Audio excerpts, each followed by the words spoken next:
직장 다닐 땐 상상도 못했다. 은퇴 후 생활비가 이렇게까지 빠듯할 줄은.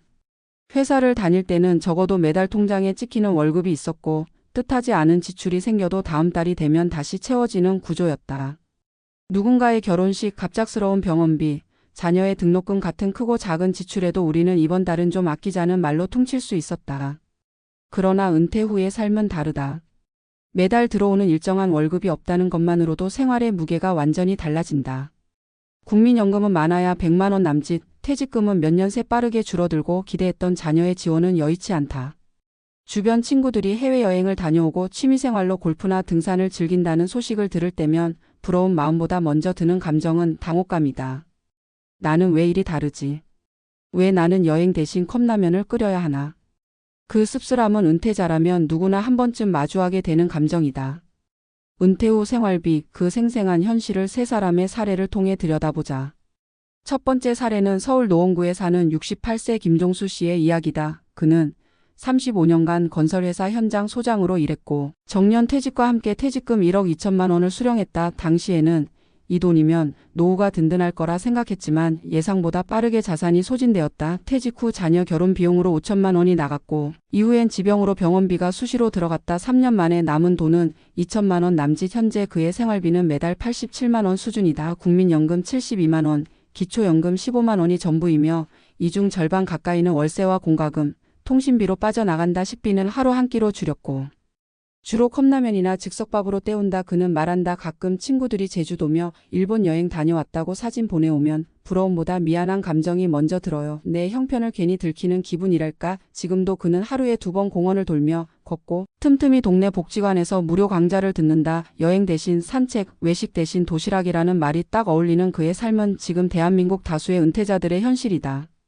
두 번째 사례는 대전 유성구의 66세 여성 이명자 씨다. 그녀는 25년간 대형마트에서 계산원으로 일했고 정년 전 계약 종료로 인해 퇴직금은 5천만 원 수준에 그쳤다. 자녀 둘은 모두 분가했지만 월세로 사는 형편이라 경제적 도움은 어렵다. 그녀는 은퇴 후 경비 아르바이트를 하며 월 60만 원을 벌고 있으며 국민연금 50만 원과 기초연금 15만 원이 주요 소득이다. 생활비는 절약에 절약을 거듭해도 월 100만 원은 넘기기 일쑤다. 특히 고정지출인 관리비와 약감, 보험료 등으로 인해 항상 통장 상태다. 그녀는 식비를 줄이기 위해 이틀에 한 번씩 시장에 나가 폐기 직전에 채소나 특가 상품을 산다. 점심은 복지관 무료급식으로 해결하고 저녁은 미역국이나 된장국으로 간단히 끓인다. 그녀는 말한다. 가끔 친구들이 여행 간다, 등산 간다 그러면 나도 가고 싶죠. 하지만 일단 일해야 하니까요. 여행이 낭만이라면 제겐 생계가 현실이에요. 그녀의 경우처럼 은퇴 후에도 일을 멈출 수 없는 이들은 점점 늘고 있다. 은퇴는 곧 일의 끝이 아니라 생계를 위한 새로운 일의 시작인 셈이다.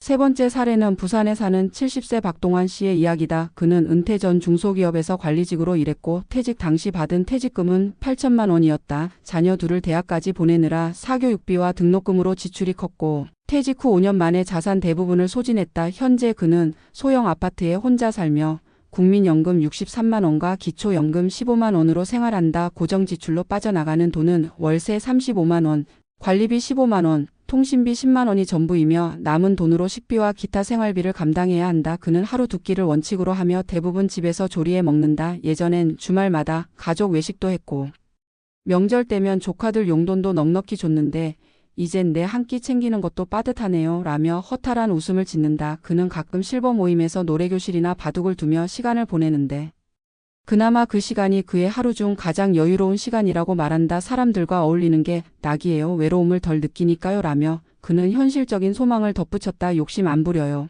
지금처럼만 살 수 있으면 좋겠어요. 이 세 가지 사례를 통해 확인할 수 있는 건 은퇴 후 생활비 문제는 단순한 돈의 문제가 아니라 삶의 방식과 가치관의 문제라는 점이다. 누군가는 정기적인 소득이 사라진 후에도 이전과 같은 소비를 유지하려고 하고 또 누군가는 생활의 수준을 낮추며 생존을 최우선 가치로 삼는다. 중요한 것은 자신이 감당할 수 있는 범위를 정확히 파악하고 그에 맞춰 생활 방식을 조정하는 것이다. 여행을 포기하고 컵라면을 선택했다고 해서 그 삶이 불행한 것은 아니다.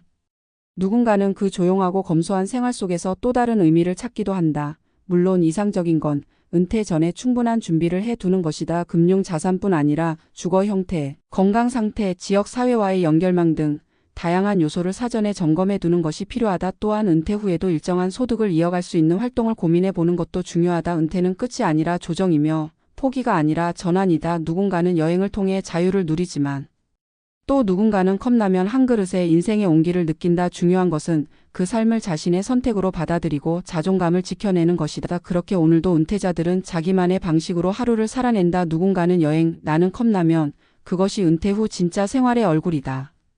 은퇴 후 생활비 문제는 단순히 숫자의 문제가 아니라 그것은 삶의 구조와 습관, 인식의 총체적인 재편을 요구하는 사회적 현상이다. 특히 최근 60대를 중심으로 한 은퇴자들이 겪는 경제적 어려움은 단순한 개인의 준비 부족만으로 설명할 수 없는 구조적 맥락 위에 놓여 있다. 대한민국의 고령화 속도는 세계 최고 수준이며 기대 수명은 길어졌지만 은퇴 시점은 여전히 빠르다. 직장에서의 정년은 평균 60세지만 실질적인 퇴직 연령은 그보다 앞서고 이후 25년 이상의 삶을 경제적으로 감당해야 하는 현실 앞에서 다수의 은퇴자들은 극단적인 생계 절약 혹은 저임금 노후 노동에 의존할 수밖에 없다. 특히 주목할 점은 은퇴자들 사이의 격차다. 생활비의 수준은 연금 수령액과 퇴직금의 규모, 자녀 부양 여부, 주거 형태, 건강 상태 등에 따라 천차만별인데 이 차이는 단기간에 형성된 것이 아니라 평생의 근로와 소비, 저축, 부양의 총합으로 결정된다. 예컨대 국민연금 수령액만 해도 가입 기간이 짧거나 소득이 낮았던 이들은 50만 원 전후로 시작되며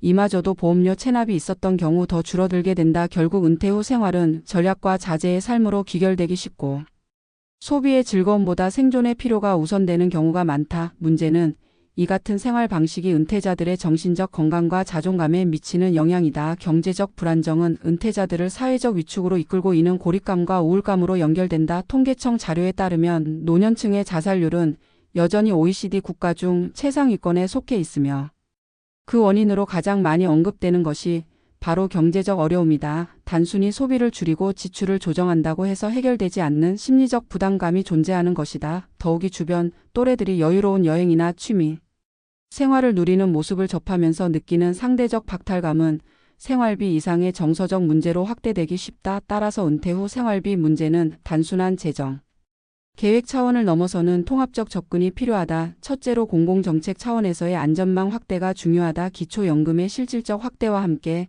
저소득 고령층을 위한 주거보조, 의료지원, 일자리 연계 등이 현실적으로 강화되어야 한다.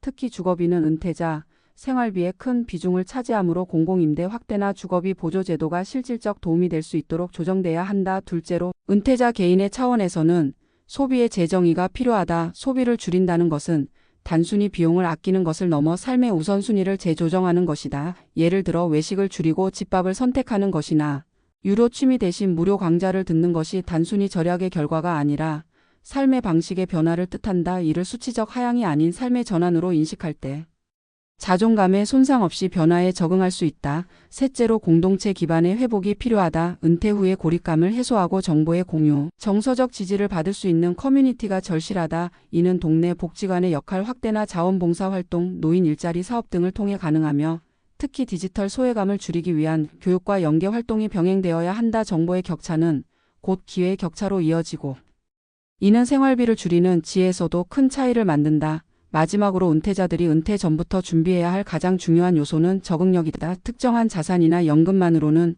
불확실한 노후를 커버할 수 없기 때문에 변화에 유연하게 대처하고 새로운 환경에서도 자신만의 생활 리듬을 만들어가는 능력이 필수적이다.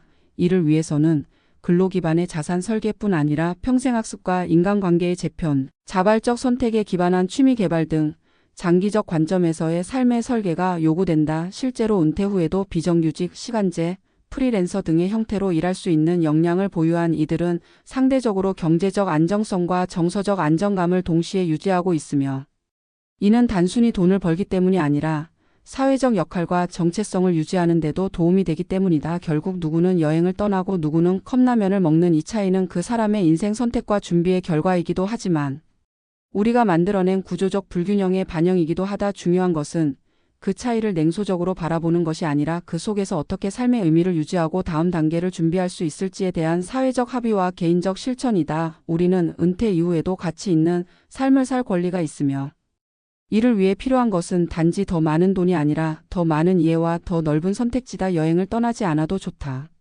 컵라면 한 그릇 앞에서도 자신을 존중할 수 있다면 그것이야말로 가장 단단한 노후의 시작이다. 그 출발점은 지금 이 순간 자신의 생활비를 들여다보는 데에서 시작될 수 있다. 그 작고 소박한 현실 인식이야말로 은퇴 후 삶을 바꾸는 가장 중요한 힘이 된다.